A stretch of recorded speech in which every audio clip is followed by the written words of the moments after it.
Yo, what's up mga buddy? Welcome back sa ating channel. So, for today's video mga buddy, ay tatalakayan natin kung ano yung mga paborito kong strain. Actually, top 5 na paborito kong strain ng Gapis. So, meron nag-request sa atin na kabady natin. So, papakita ko mamaya. So, intro muna. Pasok!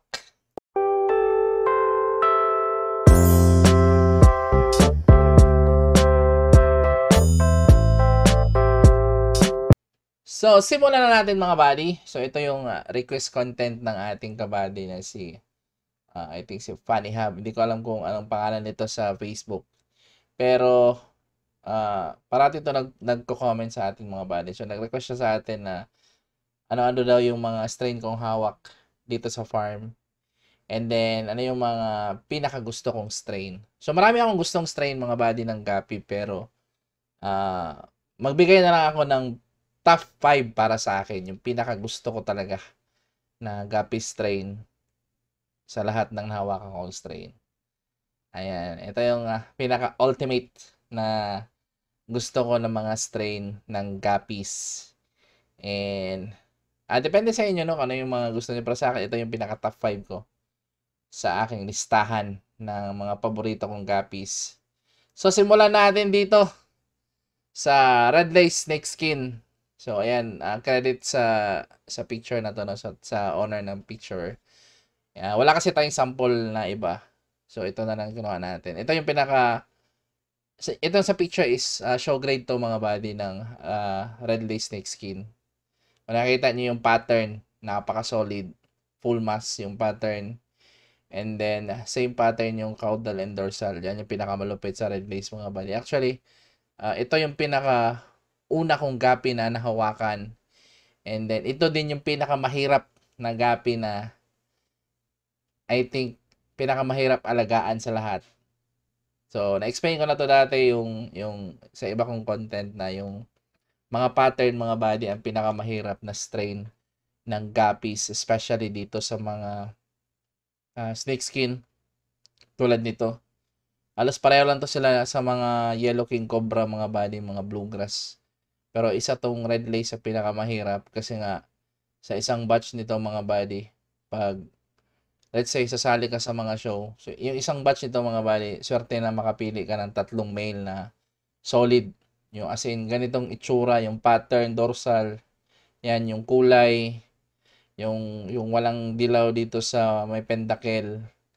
And then, as in, full mask talaga yung pagka snake skin. Yan yung pinakamahirap i-achieve dito sa red lace snake skin mga body. And, hindi ko alam but ito yung pinakauna kong strain. Ito kasi yung available dati sa market na napag-practicean ko mga body, and hindi ko naman alam na ganun pala siya kahirap kasi nga newbie pa lang ako dati.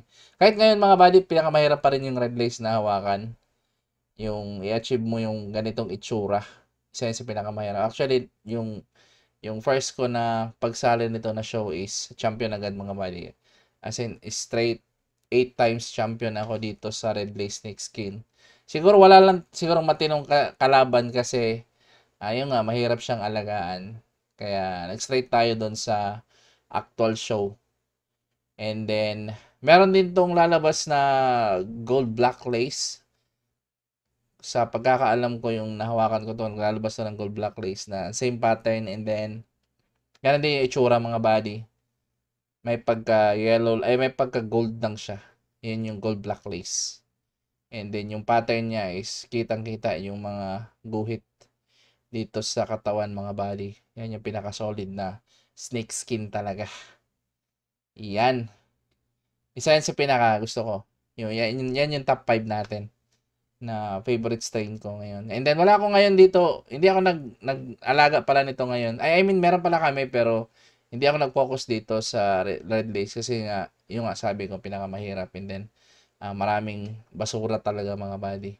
Pero kung intended for show lang talaga, sulit yan mga body. Yung red lace na yan, snake skin. Next up natin is, ayan, single blue dapat, pero itong nasa picture is, ano ba to? Lasuli, ay, kalimutan ko. Basta, Blue tail category din to mga buddy. And then, Japan pala to, Japan blue tail, yung nasa picture. So, wala kasi tayong sample picture. Kaya, ito na lang ginamit natin. Yung Singa Blue mga buddy, dati hindi ko to gusto na strain kasi nga, dati kasing category nito is AOC. Yung, ano ba yan? Any other color. Kumbaga, bago siya sa mga strain mga buddy, kaya nilagay siya sa AOC kasi yung kulay niya is dalawa, two-tone. And then, hindi siya solid color katulad ng Moscow. Meron siyang shade na blue sa katawan. Yung parang anong tawag nito? Nakalimutan ko. Parang, basta, pag pina-flashlightan mo siya is, meron siyang shade na makintab. Yan. Iridescence pala yun. Iridescence yung katawan. And then, ang pinaka gusto ko sa Singa mga buddy, kaya nagustuhan ko tong Singa, is yung itsura na yung pagka-delta niya mga buddy. Mahirap siyang ma-fold. As in, hard bone kasi tong Singa mga buddy. Napakagaling ng gumawa nitong strain na to kasi hard bone siya and then yung katawan niya is malaki. Marami ito siyang, yung Singa Blue mga buddy is maraming anong tawag nito? Maraming variant yung kanyang dorsal. Kumbaga maraming lalabas na iba't ibang klase ng dorsal ng yung Singa. May big dorsal, may elongated, may short, yung maliit yung dorsal. Yun, meron din yung ganyan. Tatlo yata yung sa tingin ko is lalabas dito sa Singa. So, lahat yan is pwede gamitin sa show. Walang problema as long as delta yung inyong Singa Blue. Kaya, ito yung pang number 4 ko kasi bukod sa malakas to sa show mga buddy, kumbaga, sa isang batch ng anak nito is 70% ng kanilang batch is nagagamit talaga or nasasali sa show. Kumbaga, konti lang yung tapon nito mga buddy kung magsisinga kayo. I think marirecommend ko to sa mga beginners na gustong mag-venture sa Gapi Show mga buddy. Isa yung Singa sa pinakamadaling alagaan, pinakamadaling paramihin. Hindi siya sensitive sa tubig. And then, yung marami siyang good na ilalabas sa kanilang mga batch. Basta yung materials din yung nagamit mga body is yung galing sa show grade or material grade sa mga kilalang breeder na nag-aalaga ng mga Singa Blue. Yan yung pinakamalupit na alagaan yung mga body. So, na yung top 4 natin. Top 3 naman natin is Top Sword YKC or Top Sword Yellow King Cobra. Ayan, kung nakikita nyo mga body. Pero I think dito sa picture is hindi visible yung pagka-cobra niya. Yung pattern lang. Meron kasi dapat stripe sa katawan pag Top Sword. Cobra yung YKC. Pero dito sa picture mga body is pasok din to sa standard ng show grade. Kasi kung nakikita nyo, yung dorsal niya mga body is pahaba. And then, yung caudal niya, yung sword niya, yung top sword is matulis talaga mga body. So, kung nagbabalak kang mag-Enler, I suggest na haba-habaan mo yung tawag nito. Haba-habaan mo yung pasensya nyo mga body kasi napakatagal talagang lumaki yung mga Enlers. Aabutin ka ng hindi ko lang alam sa iba. Sa tingin ko sa akin is yung 10 months nito mga body is juvenile pa lang or sub-adult yung 10 months nito. Yung full grown nito mga body is abot talaga ng 1 taon up to 1.5 years. Yan yung mga solid na talaga na top sword mga body. Kumbaga, marami din tong basura mga body, no? Lahat naman kasi pag show grade, marami talagang ikakal. Pero pag once nakakuha ka ng malupit na pang show mga body, out of, let's say, 20 out of 1, kung meron kang isa out of 20 na ginugroom, yung parati talagang lumalaban sa show mga body, yun yung pinakamahirap talunin. Kasi bukod sa matagal siyang masira, kasi nga Enler, parang lahat ng kondisyon yata ng tubig is nakakasurvive sila. Kaya hindi sila madaling masira talaga mga buddy, honestly, yung mga Eller. Kaya, isa to sa mga paborito kong strain. Kasi bukod sa matingkad yung kulay niya, yung pattern niya is visible. Kasi yun kasi yung mga gusto ko, yung mga challenging talaga na strain, yung mga pattern, ganyan. Doon tayo challenge pag sumasali tayo ng show. Kaya isa to sa mga paborito kong strain, yung Top Sword YKC. Kaya marami tayong dito ngayon. And, ayan, pinapalaki pa rin natin hanggang ngayon. Tapos, yung pang-second natin is, yan nga, P-Dirt. So, kung tatanungin nyo sa akin, ba't pang-second lang tong P-Dirt, mga buddy? Kasi meron talagang pinaka number 1 na paboritong strain na hanggang ngayon is pinaproject ko pa lang. And papakita ko sa inyo mamaya. So, ito muna, yung P-Dirt. Pag-usapan natin yung P-Dirt. Yung P-Dirt is pangbansang strain to, mga buddy. Kahit sinong newbie is P-Dirt talaga yung nagugustuhan na strain. Kasi bukod sa matingkad yung kulay, malaki yung pectoral. Yan yung pinaka number 1 dyan is yung pectoral talaga niya. Yung parang tenga niya is malaki talaga. Pag show grade nito mga buddy is kumbaga eye-catching talaga siya.